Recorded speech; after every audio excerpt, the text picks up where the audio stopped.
All right, let's jump right in. We're going to be looking at this really fascinating text called Revelation Revealed.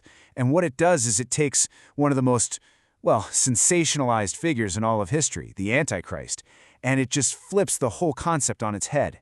Seriously, this is probably a take you've never heard before.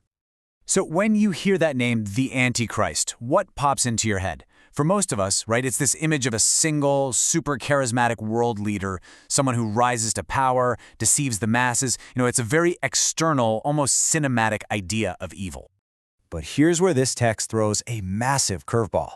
It asks, what if the Antichrist isn't a who at all? Not some future political figure we need to look out for. What if it's a what? A spirit, a principle of rebellion that's already here, living inside every single one of us. Okay, so let's get into our first big idea here, rethinking the Antichrist. The source text really does propose a radical new perspective.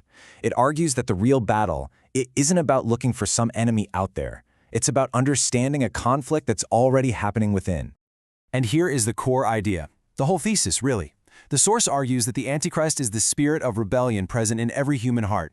It's not about a ruler on a throne, not at first. No, it says it begins right here, in the heart of man. It's this tendency we all have to, deny, to place our own thoughts and our own desires above any kind of divine authority.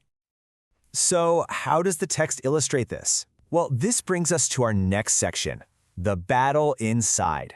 It actually draws on some really ancient symbolism from the book of Genesis to frame this internal conflict. It's like a story that's been told from the very beginning. The text zeroes in on two of Jacob's sons, who of course represent two of the 12 tribes of Israel. You've got Yehudah and you've got Dan.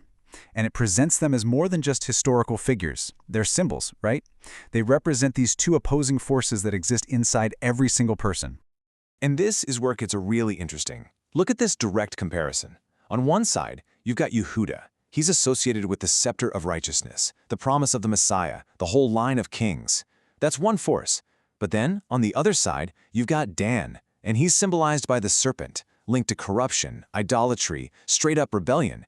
He's called the Serpent, by the way. According to this source, this right here, this is the fundamental map of our own internal landscape. And this image, wow, it just perfectly illustrates that central conflict.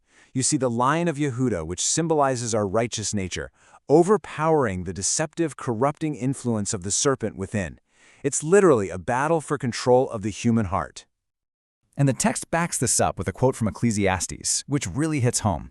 Elohim made man straight, but they have sought out many devices. Think about that. It's suggesting we all start with this righteous potential, but we're constantly getting pulled away by our own inventions, our own rebellious thoughts, these many devices. All right, now let's see how this all connects to maybe the most famous and feared symbol in the whole book, the mark of the beast. We're decoding the mark, and yeah, as you can probably guess, this text has a very different take than what you're used to. 6, 6, 6. I mean, for centuries, right? This number has been tied to all sorts of things. Microchips, tattoos, some kind of external system of control that we're all supposed to be afraid of. But, according to this text, that whole line of thinking completely misses the point. Revelation Revealed makes this really fascinating connection. It claims 666 is simply the number of man. Why? Because it symbolizes our physical, carbon-based nature.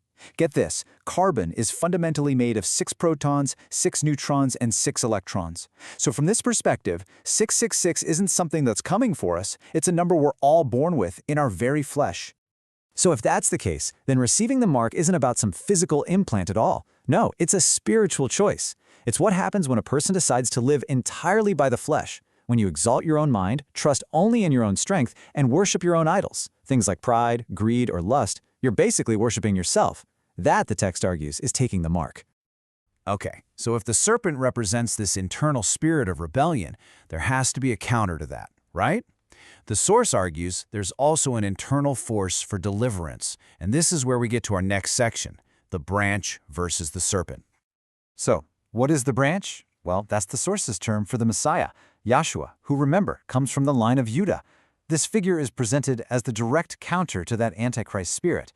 He's the one who offers a path to overcome that internal serpent of rebellion. And the source points to this prophecy from Zechariah to explain it. See the man whose name is the branch. From his place he shall branch out, and he shall build the hekel of Yahuwah. Now, in this interpretation, the branch isn't some conqueror in a physical war. He's a builder, restoring the temple. And what is the temple? It's the human heart itself. And this image of the tree of life just captures the whole idea of the branch perfectly. It's all about life, growth, wisdom, a total, stark contrast to the serpent's path of corruption and deception. So, let's bring this all together, because this is the crucial takeaway. What Revelation Revealed does is it completely reframes the entire apocalyptic story. The big final battle, it's not fought with armies and nations on some global stage. Nope. It's an intimate, personal struggle between two competing spiritual forces happening inside every single one of us. And that brings us to the final, really provocative question this text leaves us with.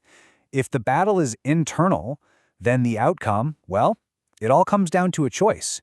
Which internal voice gets the final say? Are you going to follow the Serpent of Dan or the branch of Yehudah? According to this source, that is the most important question of the last hour.